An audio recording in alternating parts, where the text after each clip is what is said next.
makes something truly unique? And how far can someone go to protect it? In 2021, WB Games was granted the patent of Shadow of Mordor's Nemesis system, a persistent gameplay mechanic where every enemy can remember you and adapt to your tactics, respond to current battle tactics, and call back to previous battles to develop new ways to combat you. Any enemy can rise through the ranks, becoming a general or military leader by killing you, and every military leader develops a relationship to you and other orcs that grows over time, creating dynamic and emergent gameplay, ensuring a different experience for every playthrough. The patenting of this mechanic ensures no other game studio can develop a similar one, leaving Monolith Studios and WB Games to preserve the novelty of this specific gameplay and use it in its future games.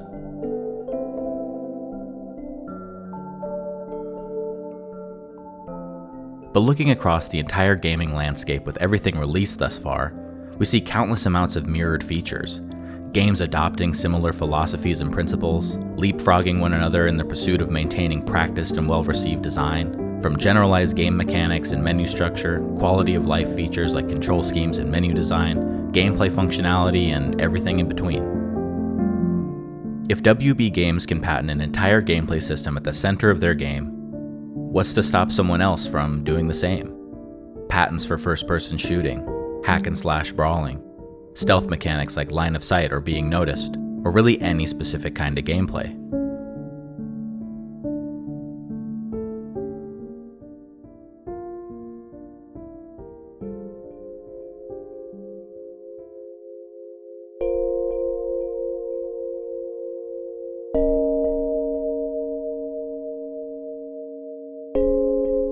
Pocket Pair, the developer of Palworld, were sued by Nintendo for 3 patent infringements.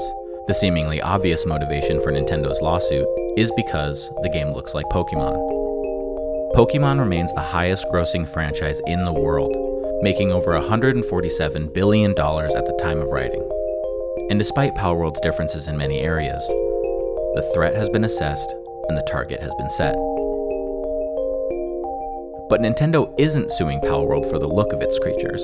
It's likely the designs are technically legally distinct, and the general art or builds of the game would fall under copyright law, leading to cases in court that may be harder to prove, along with a smaller amount of claims to be made.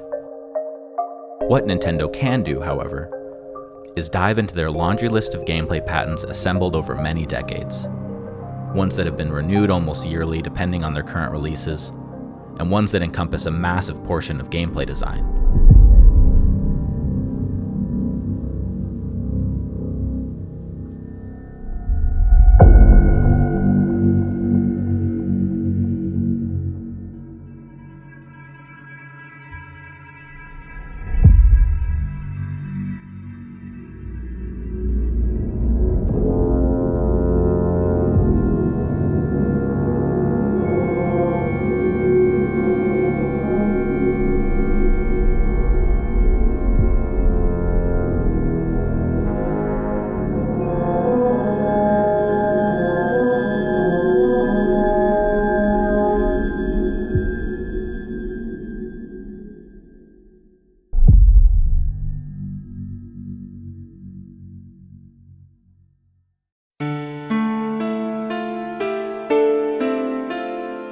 To explain patent law, very briefly, I promise, it goes as follows. There are 3 types of patents one can get. Utility, which determines and protects the usefulness of a product, such as inventions like a light bulb. Design, which protects the physical design of something like the shape of a chair or the fins on a car. And plant patents, which essentially cover the discovery of plants that reproduce without pollen, but that's a whole other thing. Legally, a patent must also satisfy 3 types of criteria: be new or satisfy a novelty requirement, and not relate to any other patents that came before, known as prior art. Be useful, a criteria that mostly judges what the patent does and if that use is novel and genuinely helpful. And not be obvious, which essentially means that it can't be an obvious alteration of something that already exists. Once a patent is granted, any owner of that granted patent has the right to prevent anyone from making, using, or importing what was claimed. But patents can also be built on top of one another, granting effectively a side patent. where neither party has access to the opposite patent holder rights, but both can build without infringement. A good example of this are the stackable pen caps for dry erase markers, both patented inventions based on the same item, but none allowed to produce the other's work. Each patent is also applied for separately depending on the region you desire a monopoly in. Patent law prevents the patenting of ideas, however.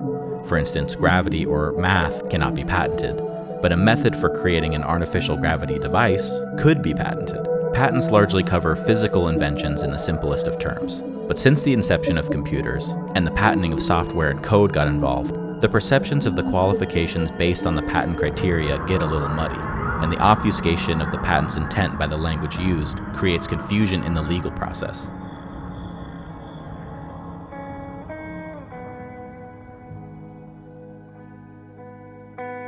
Patent JP7545191B1, the most specific patent Nintendo has targeted, involves the ability to aim in a virtual space and throw a ball that captures a creature and puts that in the player's possession. Two potential backup lawsuits include systems for soldier pathfinding and throwing an object that releases a combat unit that engages in combat. Over many years spanning the creation of programming, Nintendo has been spotted patenting an extremely large number of what patent law refers to as abstract idea patents. These patents range from extremely niche to extremely general. The reality of vast patents that only Nintendo owns can be shocking, and although these abstract patents can be found in other games, if a bottom line is perceived to be affected negatively, Nintendo will seemingly go to reaches no other company has to protect it.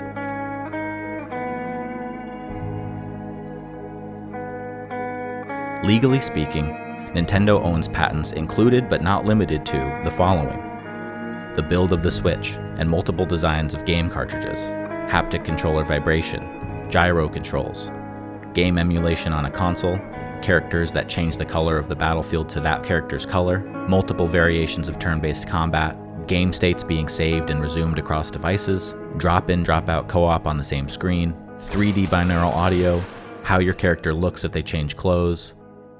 The list goes on.